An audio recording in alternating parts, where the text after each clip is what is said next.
Welcome back, my name is LastKnownMeal and today I wanted to talk about CD Projekt Red a bit, because there is one interesting trend in the gaming community where CDPR is always talked about in the most positive way you can think of, and it's all thanks to their business model. CD Projekt actually started back in 1994, it was founded by Marcin Iwinski and Mikhail Kaczynski.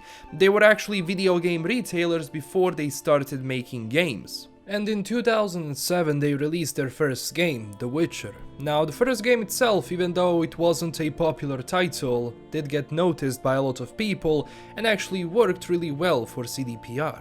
Then when The Witcher 2 came out, it was more popular than the first one and really was the reason why a lot of people got hyped for The Witcher 3, and also keep in mind it was a great game, so on that side it's also a positive thing. Then The Witcher 3 upgraded the formula, giving you that open world experience, and the game was a hit. Even to this day it's earning a lot of money for CD Projekt, even though it came out in 2015, and is a single player game. But great games are not the only reason why gamers love CDPR.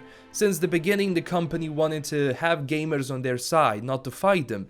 That's why CDPR stood out in the predatory, greedy industry of today, where more and more publishers are doing everything to milk the money out of people, to release titles that are generic and boring and are only there to earn money, not to expand the craft and improve the industry. That's why CDPR always chose to give you DRM-free games, with no loot boxes or microtransactions, or releasing a game just for the sake of releasing.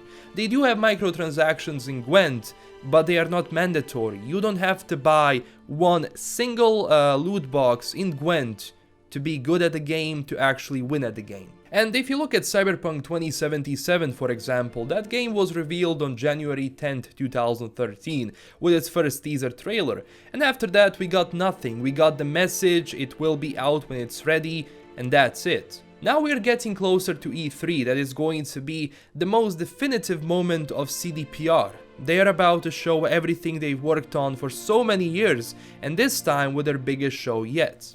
And they didn't want to release something until it was really ready, because they got a lot of money from The Witcher 3 to the point where they said, okay, let's experiment. Let's see how can we take a universe originally started as a tabletop RPG to turn it into a living world, where a player is going to feel like he's a part of that world. And they're stepping up with every game. Log into all three Witcher games. They are completely different. They do complement each other with updated mechanics and, some of the things are familiar, but CDPR really goes into detail to give you something fresh. Other series and franchises all feel the same if you have sequels, because it's one formula, just change it a little bit. A lot of companies lived through tens of years of releasing basically the same series with the same formula, just updated graphics, and they change some of the stuff a little bit, but in the end it's the same game. CDPR does the complete opposite and changes everything. It's a very bold and courageous move to make in the industry today, but you see, gamers see that and they reward the devs with their loyalty in the end. Because, upgrading the formula and just changing it a little bit worked really well for other companies, because you can actually print out more games. You can just release games every 2 years, every 2 years. But at some point it's going to get boring. And if there is a company today that actually values your money and your time and your effort to buy their games, it's CDPR. It's always met with positive comments, and they're doing just that. Now, I'm not saying that they are the only ones doing it, but they really did set themselves as industry leaders when it comes to public relations. They talk to their community a lot, they answer to messages, they've been good to us YouTubers. I mean, use any clip from them, you won't get a copyright notice. Use any trailer, you are fine. Use any part of their games, you are good. Most companies don't do that. That's why a very interesting thing was their CDPR store they opened up recently. That was when I actually realized that this business model today is actually really positive, because it was met with only positive vibes and people rushed to buy their products because they didn't do anything before to milk more money from people, and we reward that. their stuff was out of stock really fast and even their website crashed, I think. And if any other company like does the merchandise, you're like, okay, nice merchandise, maybe some will buy, maybe they won't. Even sometimes you're like, oh my god, why does a company do this? But to have CDPR do the exact same thing and have all the positive vibes is a really interesting thing if you think about business side of it. They also don't follow those predatory trends in the industry today of going into battle royale or filling their games with loot boxes or doing this or that just for the sake of, hey, we are trendy. Because there are two types of companies today, the ones that follow trends and the ones that create them. CDPR is always the second one, well, at least until now. Besides that, they are always honest with the community regarding their products, they tell you everything you need to know about their game, also provide you with information about their upcoming expansions and how much they cost and what you actually get out of it. And they deliver. That's the end fact. They deliver what they promised. And I don't want this video to be only about praising them, even though they do deserve it.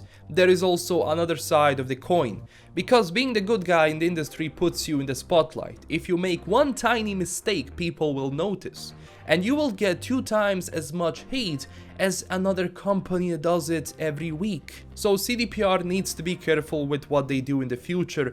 And even if they include microtransactions in their upcoming games, not Cyberpunk but other, even then I know that I can play the game without buying those things. They are just a bonus, not a necessity as it is with other games. Because I said it in the podcast last week, because we do have some information that CDPR is working on a multiplayer game.